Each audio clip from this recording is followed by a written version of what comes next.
계속해서 4번 문제 풀어볼까요? 페이지는 38페이지네요. 13년 기출문제고요. 거주자 최은자 씨의 사업소득과 관련된 자료는 다음과 같다. 자료를 이용하여 2015년 사업소득 금액을 다음의 답안 양식에 따라 제시하시오.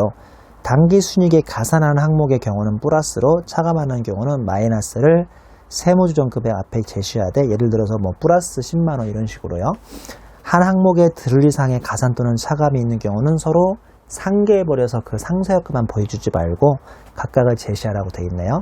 가산 또는 차감 사항이 없는 경우는 해당 사항 없음을 표시하시오 라고 되어 있습니다.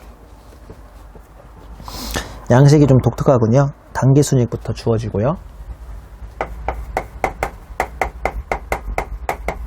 1번, 2번, 3번, 4번, 5번까지 주고 결론적으로 사업소득 금액을 구하라고 하겠죠. 그리고 당기순이익은 얼마 줬냐면요. 2천만원을 줬습니다. 플러스인지 마이너스인지 잘 보여달래요. 최은자 씨는 상가 임대업인 하늘 임대사를 영위하고 있습니다. 상가 임대로 먹고 살고 있군요. 참 부럽네요. 장부를 빚이 기장하고 있다. 하늘 임대사의 당기순이익은 일단 2천만원 줬습니다. 1번 손익계산서상 급여는 5천만원인데요. 사업주 최은자 씨의 급여 1,500만원 걸렸구만. 그 다음에 건강보험료 100만원, 그 다음에 국민연금보험료 500만원이 포함되어 있으며 최은자 씨 그 배우자에게 지급한 급여도 500만원 포함되어 있다. 문제 없습니다. 왜냐하면 이 사람은 지금 하늘 임대사에서 근무하고 있으니까요. 근데 국민건강보험료는 필요경비 인정되지만 국민연금보험료는 필요경비 인정이 안 됩니다. 왜 그런지 아세요? 나중에 연말정산에서 국민연금보험료를 별도로 개인사업자도 공제해 주기 때문에 필요경비에서 인정받으시면 안 돼요. 이거 기억하셔야 돼요. 필요경비에서 인정받는 거 아닙니다. 2번 보시면 손익계산서상 유가증권 평가이익이 1억이 있습니다. 좋겠다. 평가이익 1억은 좋겠지만 이게 굳이 사업소득으로 올 필요는 없지. 그렇죠? 그래서 빼내주셔야 합니다. 단기매 목적으로 투자하고 있는 주권상장법인 A 주식의 보유에 따른 평가이익이다. 아무튼 좋겠다. 지금 자랑질 하시는 거네요. 이분은요. 3번 보시면 손익계산서상 관리비 수익이 2천만원인데 여기서는 임차인으로부터 전기료와 수도료로 수취한 금액이 500만원이 포함되어 있다는 소리죠. 이거는 실제 전기료와 수도료 납부 금액을 초과하지 않았으니까 이 500만원은요 자신의 수입이 아니라 임차인을 대신해서 이 최은자 씨가 대신 받아다가 내는 금액에 불과하니까 집어넣으시면 안 되겠습니다. 4번 손익계산서상 고정자산 처분 손실이 1,200만원이 있는데 2015년 6월 10일에 사업용 차량을 처분하여 발생한 것이다. 처분한 사업용 차량에 대한 단기 장부상 감가상각비는 320만원, 연간 상각 범위액은 700만원, 전기말 상각 부인액은 200만원인데요. 일단은 고정자산 처분 손실 자체가 들어오면 안 되는 거죠. 들어오면 안 돼요. 사업 관련성이 없으니까. 그 다음에 단기 감가상각비 320 잘했고요. 범위액은 700만원이니까 약 지금 380만원 정도가 지금 한도가 남네요. 아니구나. 연간이네요. 연간. 언제, 그럼 큰일 날 뻔했네. 감가상각 계산해야겠네요. 회사 계상이 320만원이고, 한도가 연간 700인데, 지금 6개월 쓰고 팔았으니까 12분의 6을 해야죠. 이거 안 하면 큰일 날 뻔했네요. 12분의 6년. 그러면 얘가 350만원이 한도니까, 한도 초과가 0.3m이 나옵니다. 자, 소득세이기 때문에 법인세와 달리 이걸 끝까지 계산해 주셔야죠. 그래서 너 한도 초과가 30만원 있다라는 거 꼭 써주셔야 하고요. 그 다음에 감가상각비 부인액이 200만원 있으니까 이거는 양도할 때 반대 조정으로 200만원 이렇게 없어집니다. 제 말이 맞아요? 틀려요? 틀렸죠? 이렇게 하시는 거 아니죠? 왜 안 하는지 아시죠? 왜 안 하는 겁니까? 이거는 법인세처럼 양도라든지 이런 게 우리 그 법인세 범위 안에 들어올 때만 하는 얘기고요. 얘는 고정자산 처분한다거나 자체가 이 문제에 큰 의미가 없는 거죠. 사업 관련성이 없으니까. 그래서 이렇게 자동으로 반대 조정이 일어나는 게 전혀 아니라는 거. 그 다음에 5번 손익계산서상 이자 수익은 100만원입니다. 기분이야 좋겠지만 네가 일로 들어올 필요는 없지. 발라내셔야죠. 임대보증금을 운용하여 얻은 수익이고요. 최은자 씨는 상가 임대업을 2014년 초부터 개시하였으며 상가 임대업과 관련하여 임대보증금이 3억이랍니다. 간주 임대료 3억에 뭔가 빼준 다음에 곱하기 정기예금 이자 곱하기 금융수익 아까 100만원 있었던가요? 그리고 토지가 1억 5천이지만 토지는 들어가면 안 되는 거 아시죠? 그 다음에 건물이 2억이네요. 건물이 2억. 그러면 2억은 빼주셔야 하고. 그 다음에 재무상태표에 계산했는데 상가 임대업 개시 이후 금액 변동이 없고요.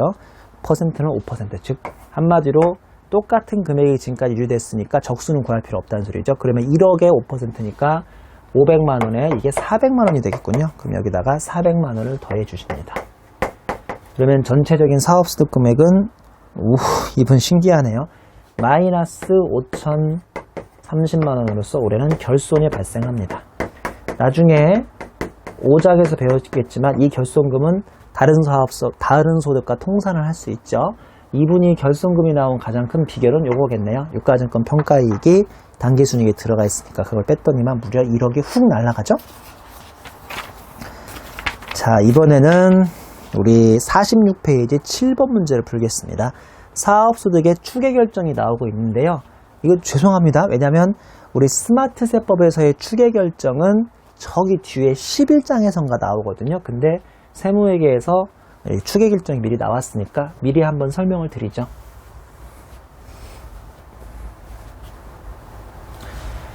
나름대로 이거 의미 있는데, 나름대로 의미 있어요. 여러분 잘 들어보세요. 여러분 실무 경험이 없으니까 잘 이해 못할 수도 있는데요. 잘 들어보세요. 추계결정이라는 게 있습니다. 여기다 쓰자. 2학년 추계결정.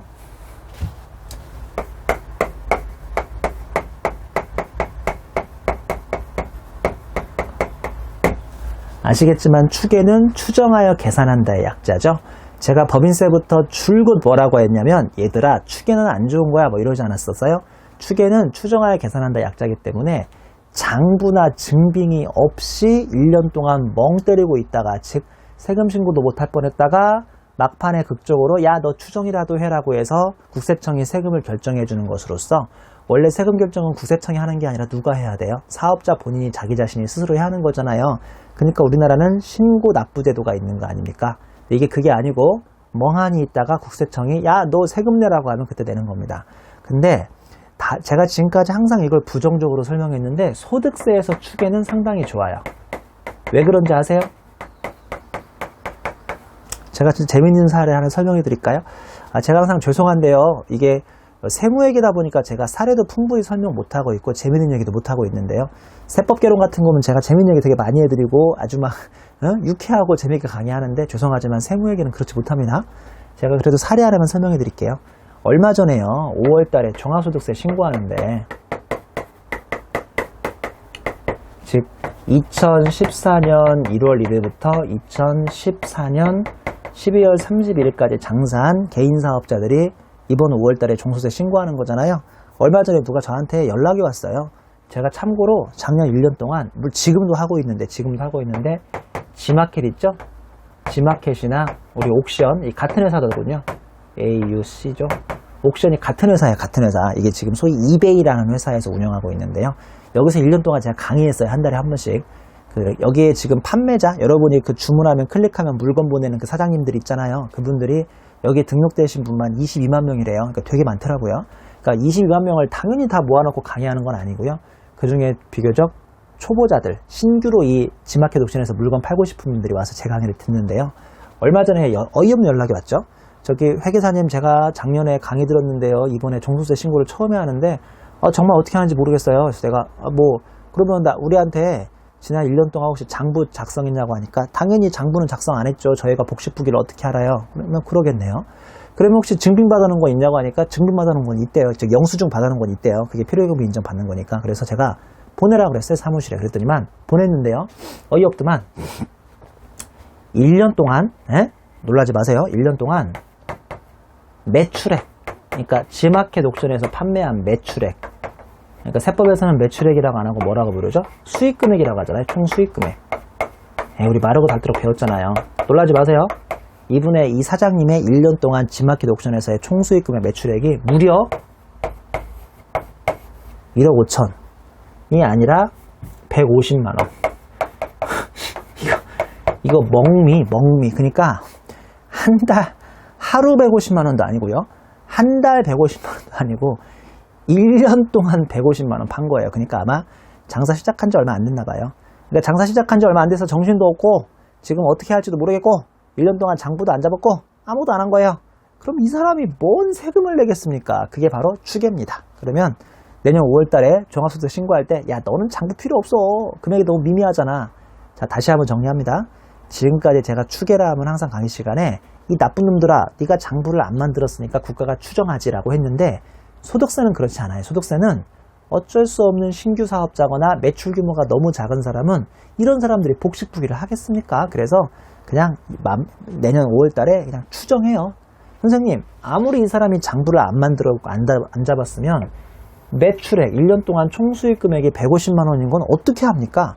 당연히 알죠. 이거는 왜냐면 지금까지 고객들이 뭐 150만 원이니까 몇 명이 자기 홈페이지에서 물건 샀을까요? 만약에 하나당 만 원씩이면 고작 1년에 150명이 온 거네. 그 150명이 죽으라고 먹을 걷겠습니까? 카드를 긁었으니까 국세청이 자동으로 이 사람의 매출액은 파악하고 있습니다. 즉 매출액마저 파악이 안 되면 이 추계라는 건 할 수가 없어요. 매출액은 파악했기 때문에 이 추계를 하는 겁니다. 우리 47페이지의 해설을 보세요.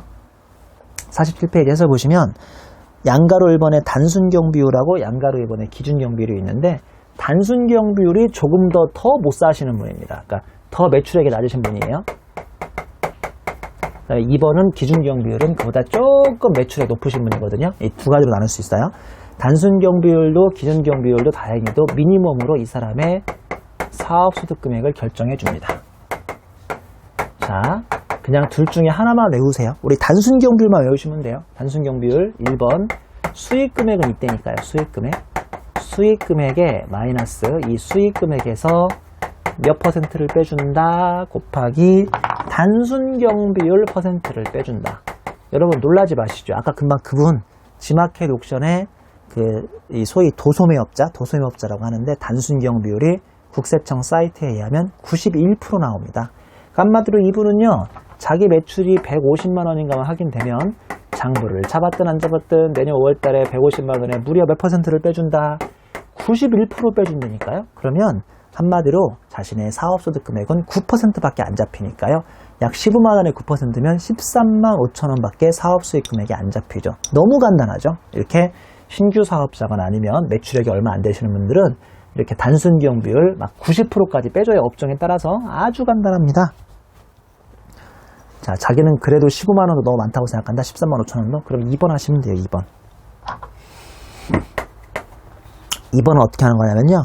수익 금액에서 빅3 주요 경비 그 동그라미 1번 주석에 보세요. 빅3가 뭐가 있냐면 매입 비용 고정자산 빼고 그러니까 한마디로 원재료 사온 거. 두 번째 고정자산 임차료 내가 장사하는 사업장에 있으면 월세 낸 거. 3번은 인건비 사람 부린 거 있으면 인건비 내는 거. 이 세 개를 빼줘요. 수익 금액 빼기 수익 금액의 빅3부터 하자. 주요 경비 빅3 수익 금액에 곱하기 이번에는 단순경 비율입니까? 기준경 비율입니까? 보다시피 기준경 비율이죠. 나 옛날에 되게 바보같이 공부했나봐. 에헤 이렇게 하면 언제나 2번이 작지. 왜냐면 얘는 하나를 더 빼주잖아. 나 바보죠. 왜냐면 둘 다 빨간색이면 언제나 2번이 작은데 하나는 빨간색 하나는 파란색이니까 진짜 누가 작은지는 구해봐야 할 겁니다. 여러분 수학적 감각이 있죠? 없어요? 없다고 생각하지 마시고요. 이거는 산수적 감각인데 언제나 단순경 비율이 커야 이게 말이 되겠어요? 기준경 비율이 커야 이게 말이 되겠어요? 당연히 단순경 비율이 커야 이게 말이 되는 거 아니에요? 기준경 비율이 단순경 비율보다 크다면 언제나 2번이 작아요. 왜냐면 하나를 더 빼주니까. 근데 현실에서 도소매업이 얘가 한 90% 나오고요. 도소매업이 기준경 비율이 한 20%밖에 안 나와요. 그러니까 누가 더 작은지는 구해봐야 아는 거예요. 이해하셨죠? 얘는 공부할 필요 없는데 얘는요. 이 서로 크로스로 돼 있어요. 크로스. 잘 보세요. 크로스로 돼 있잖아요. 크로스로 돼 있고 제가 그냥 쉽게 맞죠. 크로스로 돼 있어요. 크로스로 돼 있고 얘는 대신에 다 구하신 다음에 여기다가 배율만 곱할 줄 아시면 돼요. 배율. 이렇게만 곱할 줄 아시면 서로 크로스로 돼 있으니까 전혀 어렵지 않겠습니다. 근데 마지막에 주 2번에 보시면 복식부기 의무자의 경우는 절반을 곱해서 기준경비율의 절반으로 감액한다는 말이 있으니까 이것만 잘 기억하시면 문제는 아주 쉽게 풀리겠습니다. 자, 46페이지의 문제 볼게요. 다음은 거주자 김혜영 씨의 2015년 종합소득세 신고와 관련된 자료이다. 소득 내역으로 제시된 금액은 원천징수세액을 차감하기 전의 금액이라고 되어 있고요. 이를 바탕으로 아래 요구사항에 답하시오. 요구사항부터 볼까요? 이 사람이 단순 경비율 대상자인 경우 추계에 의한 사업소득 죄송합니다. 물은 2번은 기준 경비율 대상자인 경우 추계에 의한 사업소득을 구하라 라고 되어 있습니다. 1번 사업소득 총수익 금액은 5천만 원이다. 이거는 안 나올 수가 없어요. 문제에서 반드시 주게 돼 있어요. 김혜영 씨는 재적을 영위하고 있으며 사업소득 계산에 필요한 장부 및 빚을 기장하지 않고 있다. 당연히 그러니까 추계를 받는 거겠죠. 2번 보시면 증명서류로 입증되는 경비는 원재료 매입 비용이 1,000만 원인데 운반비 200만 원 포함이니까 800만 쓰셔야 돼요. 800만.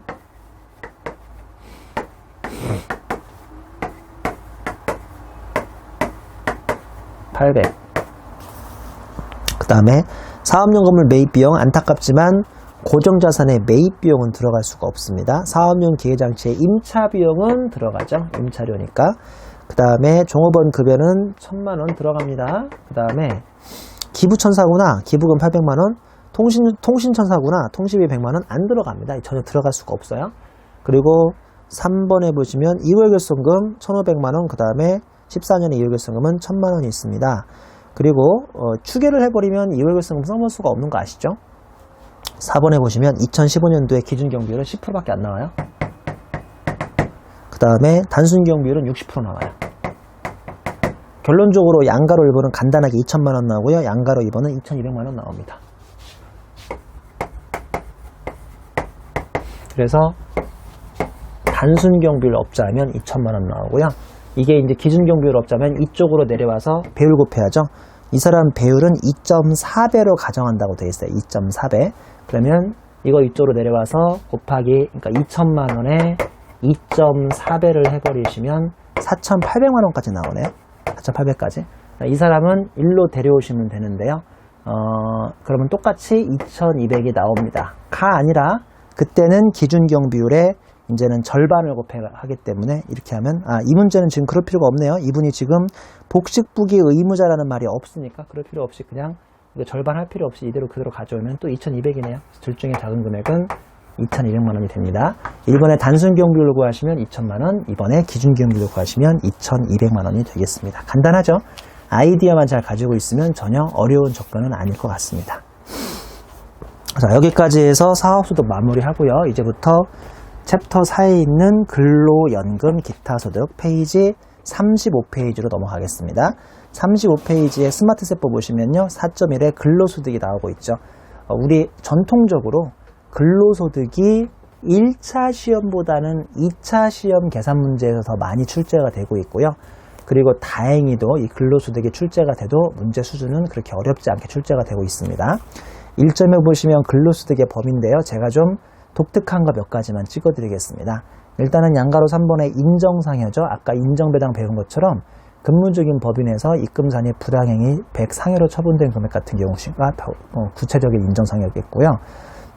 그 다음에 양가로 4번도 최근에 개정됐죠. 퇴직 관련 소득이라고 해서 퇴직으로 인해 받는 소득 중 법인세법상 임원 퇴직급여 한도 초과 등으로 송금불산이 반 금액 및 소득세법상 2012년 이후 임원에 대한 퇴직소득 3배수 초과액이 다 근로소득으로 오고 있고요. 오른쪽 세로 보시면 그 퇴직급여 지급 규정에 의한 퇴직소득이나 퇴직이로금 등은 근로소득에 들어가고 있지 않습니다. 양가로 5번 주식매수 선택권 행사 이익이라고 해서 근무기간 중 행사하는 근로소득이요. 근무한 다음에 그러니까 예를 들어서 퇴직한 다음에 행사하면 기타 소득이 되는 거죠. 양가로 6번하고 양가로 7번은 아주 중요하죠. 양가로 6번에 주택, 즉 사택 있잖아요. 회사의 사택. 사택을 제공받은 이익이 출자임원이면 근로소득, 출자임원이 아니면 전혀 근로소득에 들어가지 않고 있습니다. 양가로 7번의 주택 구입 대여금은 종업원이 주택의 구입, 임차에 소요되는 자금을 저리 또는 무상으로 대여받으로써 얻는 이익인데요. 오른쪽 세로에 근로소득 불포함이라고 해서 비출자 임원 등 불문하고 모두 근로소득에 포함된다라고 되어 있으니까 이거는 근로소득 불포함은 없어요. 다 근로소득에 들어간다는 거 잘 기억하셔야겠습니다. 자, 넘기시면요. 이점에 보시면 비과세되는 근로소득 주요 항목이 있는데 이게 훨씬 더 중요하죠. 수업 목적으로 이 비과세 근로소득이 훨씬 더 중요합니다. 양가로 1번의 자가운전 보조금이죠. 보시면 종업원이 자신의 소유 차량으로 업무 수행한 후 여비를 받지 않아야 한다는 조건이 필요하고요. 월 한도액은 20만 원으로 한도가 지금 정해져 있고요. 2번에 보시면 기타 실리변상 성질의 급여라고 해서 일직료, 숙직료, 직장 피복비 같은 것도 다 비과세의 주요 항목이 들어가 있고, 우리 나중에 그 월 정액급여 150만 원 안 되는 생산직 근로자의 연장 근로수당 비과세라는 걸 배우는데요. 그때 이 양가로 1번하고 양가로 2번의 실비 변상 성질의 비과세만 고려한다는 것, 다른 비과세는 고려하지 않아요. 양가로 1번, 2번까지를 실비 변상 성질의 비과세라고 하기 때문에 이 두 개는 기억하셔야 돼요. 양가로 3번엔 식사 또는 식사대라고 해서 정말 밥 먹듯이 자주 나오는 내용이죠. 가운데서를 보시면 식사를 제공받지 않으면서 식대만 받으면 그때는 10만 원까지 비과세고요. 가로 열고 식사를 제공받으면서 식대도 수령하면 이건 이 회사는 파라다이스인데, 그러니까 밥도 나오고 돈도 나오면요. 근데 안타깝게도 돈은 만 원이 나오든 10만 원이 나오든 전액 과세고요. 동그라미 3번 식사만 제공받으면, 즉 밥만 제공받아요. 돈은 하나도 안 받고, 그러면 그냥 다 비과세가 돼버리겠습니다. 양가로 4번 안 중요하고요. 양가로 5번 본인의 학자금이죠. 내용을 보시면 학교와 직업훈련시설의 입학금, 수업료 등 업무와 관련 있는 교육훈련 중 법정 요건을 충족한 경우라고 해서 옆에 이제 주 2번에 있죠. 근로자 본인이 받는 학교는 아래 요건을 모두 구비 시 비과세가 되는데, 실무에서는 대부분 1, 2, 3번을 다 만족한다고 봅니다. 1번 보시면 사업체 업무와 관련이 있어야 하고요. 2번 보시면 사업체 규칙 등에 의한 지급 기준이 있어야 하고, 3번 보시면 교육훈련 기간이 6개월 이상이면 6개월 이상을 교육받고 왔는데 그 기간을 초과해서 근무해줘야지, 그 초과해서 근무하지 않고 그냥 다른 데로 도망가 버리죠. 전형적으로 먹튀라고 하는데 먹튀되면 안 됩니다. 그냥 그런 것들을 세 가지 요건을 만족하면 본인의 학자금은 비과세가 됩니다. 그냥 제가 간단하게 정리해 드릴게요. 내가 직장 생활하면서 야간에 대학이나 대학원을 다니는데 회사에서 그게 참 아주 고생이 많다면 일정 금액의 학자금을 보조해주면 과세다 비과세다, 이 세 가지 요건을 만족하면 비과세인데 대부분 시험 문제나 실무에서 만족한다고 봅니다. 그게 아니라 내가 지금 대학생 자녀가 있는데요. 대학생 자녀 앞으로 회사에서 학자금이나 등록금을 보조해주면 그거는 웬만하면 과세인 거 알죠? 수업 목적으로 그냥 무조건 과세입니다. 실무에서는 사내근로복지기금이라는 형태가 있는데 그런 형태로 받으면 비과세인데요. 그냥 수업 목적으로는 그냥 과세라고 생각하시면 됩니다. 정리하면 내 앞으로 나오면 비과세, 내 자녀 앞으로 나오면 과세라고 생각하시면 좀 쉬울 거예요. 다시 앞 페이지 옵니다. 아니네. 이 37페이지 가시죠. 37페이지 가시면 양가로 8번이죠. 출산 보육수당이라고 해서요. 근로자 또는 그 배우자의 출산이나 6세 이하의 자녀의 보육 관련 급여인데 가로 열고 자녀 수가 2명이라고 20만 원인 거 아니에요? 10만 원입니다. 혹시 남편하고 부부가 애 1명을 데리고 양쪽에서 각각 맞벌이 회사를 다니고 있다면 남편 회사에서도 10만 원, 와이프 회사에서 10만 원이에요. 그러니까 이거는 애 수가 는다고 해서 20, 30으로 느는 거 아니에요. 사람 수가, 즉 어른 수가 한 명이 남편 혼자 근무하면 10만 원, 와이프도 다른 회사에서 또 근무하면 각각 10만 원씩 20만 원 되는 겁니다. 물론 심지어 두 분이 같은 회사에서 CC로 근무해도 각각 10만 원, 10만 원 인정되니까요. 어른 수가 중요하다는 거. 그 다음에 12번 내려오시면 생산직 근로자의 연장근로수당이라고 해서 월 정급여가 150만 원 이하이고 직전과세 기간의 총급여액이 2,500이 이하이면 오른쪽 세로에 240만 원까지 한도로 비과세를 하고 있습니다. 주 3번 내려오실까요? 국외 또는 북한 지역에서 근로를 제공하고 받는 급여의 비과세라고 해서 일반적인 경우는 월급에서 100만 원까지 비과세, 양가로 이번에 원양어선 외항선박 및 국외 건설 현장 감리 업무 수행자 포함해서 300만 원까지 비과세. 이 사람들은 몸이 힘드니까 300까지 비과세입니다.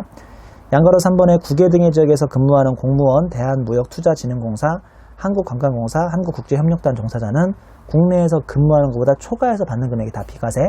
예를 들어서 외교통상부 근무하시던 분이 우리나라에서 300 받았는데 일본 대사로 가가지고 500 받으면 200만 원이 비과세. 중국 대사로 가니까 350밖에 안 준다면 50만 원이 비과세. 즉 우리나라에서 받는 것보다 초과하면 초과하는 금액이 비과세. 주 4번 볼까요? 사용자 부담, 법정 부담금인데요. 이런 장난치는 문제가 안 나와야 하는데 이거 실무에서 말도 안 되는데요. 수업 목적으로 시험이 나오고 있죠. 자, 내가 왜 월급, 쥐꼬리 같은 월급에서 이것저것 4대 보험 떼이는 거거든요. 원래 월급쟁이들이. 자, 근데 왼쪽 세로 보시면 절반은 회사가 부담해주고 나머지 절반만 내 월급에서 떼이게 돼 있어요. 제가 이런 말은 새벽개론 시간에 참 얘기 많이 했었는데요. 양가로 1번 사용자 부담분, 즉 회사가 나 대신 내주는 것은 내가 그만큼 월급이 굳었다고 해서 나의 근로소득으로 과세시키지는 않습니다. 이건 당연히 우리나라에서 회사가 내주는 거니까 그만큼 내가 덜 국가에 그러니까 회사에서 내가 그만큼 회사가 나를 위해서 보조해준다 하더라도 근로소득세는 비과세가 되고 있고요. 양가로 2번 근로자 부담분, 즉 내가 내야 하는 50% 있잖아요. 반가로 1번 정상적으로 근로자가 급여 원천 징수로 부담하면 이때는 별도의 과세 문제가 없고요. 연말에 연금보험료 공제가 가능한데 말씀드린 것처럼 문제에서 장난칠 때 반가로 2번 가지고 장난을 많이 쳐요. 비정상적으로 회사가 대신 내줍니다. 이런 회사는 파라다이스죠. 파라다이스. 내가 당연히 월급에서 떼야 할 4대 보험을 회사가 대신 내준다? 이거 파라다이스예요. 그런 회사 오래 다니세요. 말도 안 되는 거니까. 그런 경우는 근로자는 그만큼 비용이 굳었기 때문에 회사가 나한테 월급 더 준 거나 마찬가지고요. 이거 총급여의 근로소득으로 집어드시고요. 화살표에 보시면 그만큼 내가 월급으로 과세가 됐으니까 나한테는 불리한 셈이 또 되겠죠. 세제 혜택에서는. 그러면 연말에 연금보험료로 전액 소득공제를 집어넣게 되어 있습니다. 다음 페이지 주 5번 보시면 생산직 근로자의 연장근로수당이라고 해서 실무에서는 OT라고 합니다. 오버타임. 양가로 1번 생산직 근로자 요건. 첫 번째 월 정액급여가 150만 원이 안 돼야 하고요. 직전과세기간의 총급여가 2,500이 채 안 돼야 합니다. 선생님 요새도 월급 150만 원 이하인 사람이 있습니까? 많죠. 많아요. 근데 얘는 더 재밌는 게 월급이 150이 아니에요. 월 정액급여가 150이에요. 즉 월급이 뭐 한 150, 180, 200 되더라도 밑에 있는 꽃표시 1번에서 몇 가지를 빼줘버리면 이 사람의 월 정액급여가 150만 원이 안 될 수도 있습니다. 자, 1차에서 꽃표시 1번에 공식 나와요, 안 나와요? 1차에서는 안 나와요. 2차에서는 나올 수도 있으니까 꽃표시 1번 공식 볼까요? 여기서 월 정액급여라 말 그대로 월 정액으로 매달 받는 건데요. 급여 총액에서 상여 빼세요. 왜냐하면 상여는 매달 나오진 않아요. 상여 등 부정기적인 급여 빼시고요. 비과세 빼시면 큰일 나요. 뭐만 빼는 거죠? 아까 말씀드렸던 비과세 중에서 실비 변상적 성질의 급여만 빼시는 거예요. 두 가지만 빼시는 겁니다. 식대 같은 거 빼시면 큰일 나요. 그 다음에 연장근로, 야간근로, 휴일근로 등 지금 구하려고 하는 자기 자신의 그 숫자 있잖아요. 그 오버타임 한 것을 빼주시면 되겠습니다. 다시 표로 올라갈까요? 양가로 1번의 생산직 근로자의 요건, 동그라미 1번 공장 광산 생산직, 동그라미 2번 운전원, 동그라미 3번 그러니까 선원, 이 세 가지 정도는 빼줄 수가 있고요. 양가로 2번의 비과세 대상은 연장근로, 그 다음에 야간근로, 휴일근로 등 한마디로 오버타임을 빼줄 수 있고, 양가로 3번에 해줄 거면 많이나 해주지 연간 240밖에 안 해주니까요. 그냥 한 달 평균 20만원 정도가 꾸준히 비과세라고 생각하시면 되겠습니다. 3점으로 내려오시면 근로소득의 계산구조죠. 박스에 있는 것처럼 근로소득 금액은 총급여에서 근로소득 공제를 빼주고 있습니다. 옆 페이지 주 1번 보시면 근로소득 공제표가 나오는데 이거는 요새 시험 문제에서 웬만하면 주죠. 그러니까 굳이 암기할 필요 전혀 없고요. 주 2번 보시면 일용근로자의 근로소득 공제라고 해서 1일당 10만원을 공제해주죠. 여기서 일용근로자의 정의는 근무 일수, 근무 시간 또는 성과에 따라 급여를 계산하고 동일한 고용주에게 3개월 미만 고용된 근로자를 우리는 일용근로자라고 부르고 있습니다. 4점의 근로소득의 수입식입니다. 양가로 1번의 급여액 보시면 근로 제공한 날 2015년 현금주의 아닙니다. 근로 제공주의. 양가로 1번의 잉여금 처분 상여는 해당 법인의 애경을 처분 결의일. 양가로 3번의 인정 상여는 해당 법인의 사업연도 중 근로를 제공한 날, 즉 2015로 된다는 거. 다른 인적 XX는 내년으로 넘어가는 경우가 많았는데 얘는 2015로 온다는 거 상당히 중요하고요. 양가로 4번에 근로소득으로 보는 임원 퇴직급여 한도 초과액 등은 지급받거나 지급받기로 한 날, 양가로 5번에 주식매 선택권은 주식매 선택권을 행사한 날, 이렇게 구성이 되고 있습니다. 5번 보시면 소득의 과세 방법이죠. 양가로 1번 상여근로자는 매달 월급 받을 때 소위 관이세액표라는 걸로 원천지수 당하시고요. 그다음에 내년 2월분에 급여 지급할 때 연말예산 수행하시고 오른쪽 세로에 확정신고는 할 필요가 없겠습니다. 다른 소득이 없다면요. 양가로 1번의 일용근로자는 월급 받을 때마다 분리과세로 원천지수 당하시고 연말정산 하실 필요 없고 확정신고도 하실 필요가 없겠습니다. 밑에 주에 보시면 일용근로자가 하루에 15만원 받으면 얼마 원천지수 당하는지 제가 박스를 구성해놨는데 보다시피 한 제일 마지막 줄에 1350원 정도밖에 당하지 않는군요. 그 다음에 4.2로 넘어가시면 연금소득이죠. 요새 연금소득이 많이 개정되고 있죠. 1점 보시면 연금소득의 범위인데요. 양가로 1번에 공적연금, 양가로 2번에 사적연금입니다. 공적연금은 수호 목적으로 중요하지 않죠. 왜냐하면 산식이 매우 간단하기 때문이죠. 양가로 2번에 사적연금인데요. 동그라미 1번 과거 퇴직 시 지급받지 않고 연금계좌에 입금시켰던 이연퇴직소득, 그 다음에 동그라미 2번 연금계좌에 스스로 불입한 거, 자기 불입분으로서 세액공제를 받은 연금계좌 납입액, 그 다음에 동그라미 3번 그 연금계좌에서 내가 직장생활 그만두는 한 55세 또는 60세까지 계속 이자 쳐준 거, 동그라미 4번 그 밖에 연금계좌에서 과세 이연된 것으로서 대통령령으로 정하는 것인데 동그라미 4번은 중요하지 않겠습니다. 옆 페이지 보시면 꽃표시 5번에 연금계좌의 납입 요건인데요. 이런 것들이 실무에서는 꽤 의미가 있을 수 있어도 수업 목적으로 이렇게까지 나오지는 않을 것 같으니까요. 우리 그 앞 페이지에 있는 꽃표시 4번하고 다음 페이지에 있는 꽃표시 5번 이 두 개 정도는 그냥 간단히 기억하시면 되고요. 꽃표시 2번 좀 설명드릴까요? 공적 연금소득을 지급하는 자, 예를 들어서 국민연금공단이 연금소득의 일부 또는 전부를 지연하여서 지급하면서 지연지급에 따른 이자를 함께 지급하는 경우 이 이자는 공적 연금소득으로 봅니다. 이자소득이 아닙니다. 이런 경우는 없어야 하는데 내가 드디어 65세가 돼서 국민연금관리공단으로부터 매년 1억씩 받아야 하는데요. 국민연금관리공단이 돈이 없다면서 그 1억을 늦게 주는 거예요. 그래서 늦게 줘서 미안하다면서 이자까지 쳐주는 거죠. 그러면 아무 생각 없는 분들은 이 이자 친 것은 이자소득이라고 보기 쉬운데 보다시피 무슨 소득입니까? 이것도 공적 연금소득이라고 되어 있네요. 되셨죠? 41페이지 주 1번 보시면 사적연금의 과세 체계라고 해서 젊었을 때 불입된 금액이 있어요. 내가 직장 생활을 몇 번 이직하면서 그때마다 퇴직금을 받은 게 아니라 과세 이연되어 왔던 것이 있죠. 내가 직장 생활 그만두는 날까지. 이게 50이라고 가정하고요. 그 다음에 지난 직장 생활 할 때마다 국민연금이 나중에 고갈된다고 해서 불안하다는 뉴스를 하도 많이 들어서 내가 사적연금으로 보험사에 내가 스스로 가입한 금액이 30이 있는 거예요. 가운데 세로 볼까요? 그러면 내가 지금까지 퇴직할 때마다 계속 안 받고 계속 이연시켰던 금액 50하고 내가 스스로 불입된 금액 30하고 더하면 80입니다. 80.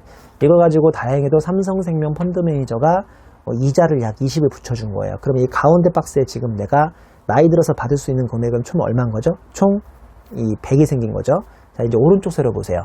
내가 드디어 55세가 넘었어요. 그래서 이제 이걸 받고 싶은데 60은요, 앞으로 10년 동안 6씩 나눠서 받기로 했습니다. 그럼 이게 이제 연금소득이 되는 거고요.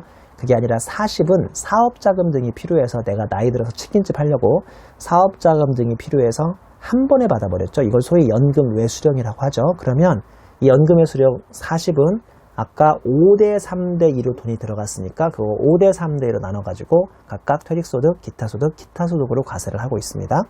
꽃표시 1번 보시면 연금 수령의 요건인데요. 동그라미 1번 일단 55세 이후 인출해야 하는데 이런 건 시험에 안 나옵니다. 동그라미 3번에 한도만 잘 계산하시면 되죠. 한도 보시면 연금 수령 한도는 11년 빼기 연금 수령 연차 56세는 1년차, 57세는 2년차, 58세는 3년차일 거 아니에요. 그렇게 원래 해줘야 하는데 꽃표시에 있는 것처럼 2013년 3월 이전에 가입하면 그냥 무조건 6년차를 빼줍니다. 여러분들이 15년, 16년, 17년 정도에 시험 볼 테니까요. 여러분 시험 볼 때까지는 그냥 웬만하면 이 분모에는 6년을 빼준다고 생각하시면 되고요. 분자에는 과세기간 개시일 현재 연금계좌 평가 총액인데 아까 저기서 내가 얼마 받을 수 있다고 그랬어요? 총 100 받을 수 있다고 그랬죠?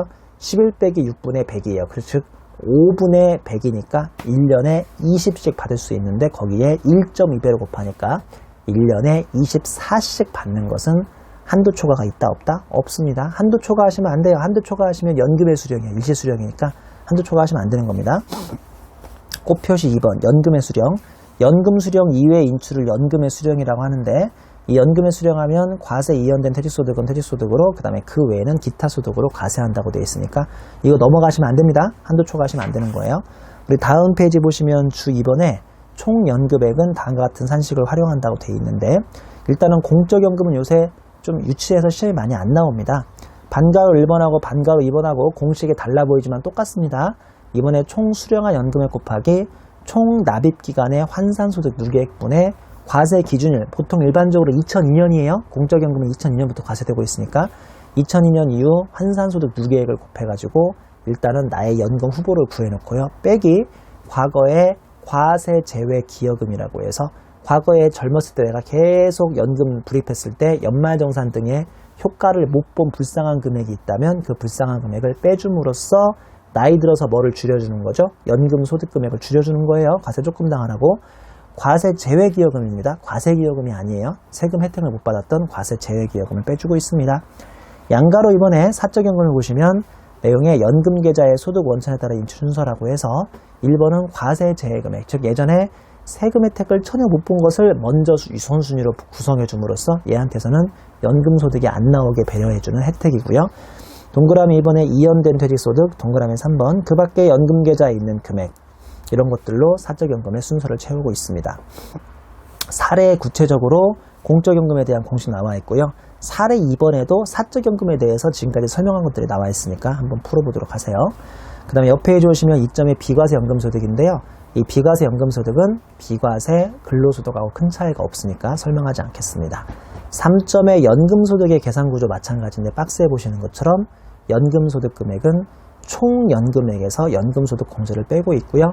하단에 보시면 이 연금소득 공제에 대한 표가 나와 있죠. 이 표도 요새 시험 문제에서 많이 주는 편이니까 당연히 암기하실 필요 없습니다. 근데 한 가지 좀 특이사항이 주에 보시면 연금소득 공제가 연간 한도가 있죠. 900만 원을 넘길 수가 없어요. 그래서 밑에 있는 공식에다가 대입해보면 총 연금액이 4,100만 원을 넘어가시면 언제나 한도 900만 원에 걸리죠. 글쎄요, 좀 말씀드리기가 약간 애매하긴 한데 1차 시험에서는 4,100만 원이 넘어가 버리면 뒤도 돌아보지 마시고 연금소득 공제에다가 900을 쓰시면 되는데, 글쎄요, 2차 시험에서는요, 우리가 어차피 100점을 완벽하게 풀어가지고 100점 나오시는 분은 없거든요. 즉 무슨 말씀이냐면 다들 부분 점수라는 걸 부여해줘요. 왜냐면 내가 완벽하게 문제를 못 푸니까. 부분 점수를 부여하려면 무조건 뭐라도 써야 이걸 점수를 줘요. 그러니까 무슨 말씀이냐면요, 뭐라도 써라. 그러면 점수가 후하게 나올 것이다가 아니고요. 역으로 아무것도 안 쓰면 부분 점수를 줄래야 줄 수 없다는 거거든요. 그러니까 가급적이면 뭐라도 쓰시는 게 낫습니다. 그런 의미에서 이것도 만약에 4,100만 원이 넘어가면 4,100만 원이 넘어가면 임성종 쌤의 스마트 세법 43페이지에 900만 원으로 한도하라고 했으니까 저는 한도 공식을 쓰지 않고 바로 900을 쓸 겁니다. 그러면 한마디로 채점자가 채점하다가 이런 싸가지 없는 놈 그러겠죠. 그러니까 그렇게 하지 마시고 이 공식에 대입해서 실제로 숫자를 넣어주시고 단 이렇게 하니까 뭐 950이 나오니까 나는 한도 900으로 적용하겠습니다 라고 써주시는 게 나을 것 같아요. 그래야 나중에 부분 점수 같은 거 좀이라도 인정될 테니까 그 부분 한번 뭐 그거 쓰는데 뭐 한 30초도 안 걸릴 것 같으니까요. 한번 쓰시는 게 낫지 않을까 싶어요. 44페이지 4점 보시면 연금소득의 수입식이죠. 양가로 1번 공적연금은 지급받기로 한 날, 양가로 2번 연금계좌에서 연금 수령한 연금소득은 연금 수령한 날, 그 밖에 연금소득은 지급받은 날, 현금주의를 따라간다는 뜻이고요. 5번에 보시면 연금소득 과세 방법도 올해 좀 개정이 됐죠. 양가로 1번 공적연금은 개정되지 않았어요. 연금 간이세액표대로 원천지수 하시고요. 내년 1월 달에 연말정산을 하셔서 내년 5월 달에 확정신고하지 않습니다. 즉 공적연금은 그냥 직장인들하고 똑같다고 생각하시면 돼요. 다만 2월이 연말정산이 아니라 1월이 연말정산이라는 것만 차이가 있고요. 사적연금은 3에서 5%로 원천지수 당하시고 연말정산을 하지 않아요. 왜냐면 내년 5월 달에 뭐 하니까요? 확정신고를 하셔야 하거든요. 자, 주 1번 보시면 일단은 공적연금도 종합과세 대상이므로 확정신고를 해야 하는데 가로 열고 공적연금소득만 있고 다른 소득이 없으면 확정신고를 안 합니다. 일반적으로. 주 2번에 선택적 분리과세라고 해서요.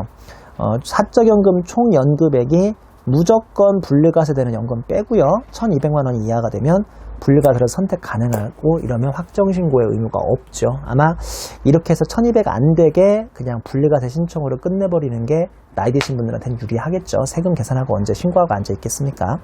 주 3번 보시면 무조건 분리과세인데 동그라미 1번 2연 퇴직소득을 연금 수령하면 올해부터는 무조건 분리과세로 바뀌었습니다.